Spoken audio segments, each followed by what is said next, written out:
Milli makers pakodi ఎలా చేయాలో చూసేద్దాం. ముందుగా ఒక గిన్నెలో ఒక 3 గ్లాసులు వాటర్ తీసుకుందాం. దీంట్లో కొంచెం సాల్ట్ వేసుకొని 1 కప్పు మిల్లీ మేకర్స్ తీసుకుంటున్నాను. ఇలా 2 సెకండ్స్ ఉంచి ఇలా కలుపుకోవాలి. దీన్ని ఇప్పుడు వాటర్ నుంచి సెపరేట్ చేసేద్దాం.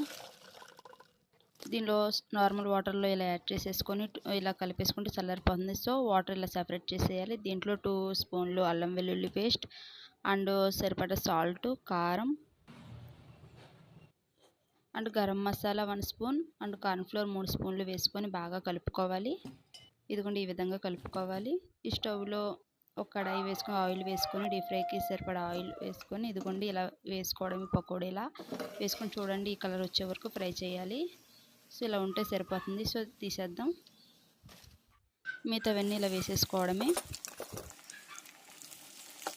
అయిపోయిన తర్వాత లాస్ట్లో జీడిపప్పు ఇలా లైట్గా ఫ్రై చేయండి. 2 పచ్చిమిర్చి సన్నగా నిలువుగా కట్ చేసుకున్నవి కూడా ఇలా ఫ్రై చేసి తీసేద్దాం. అండ్ కరివేపాకు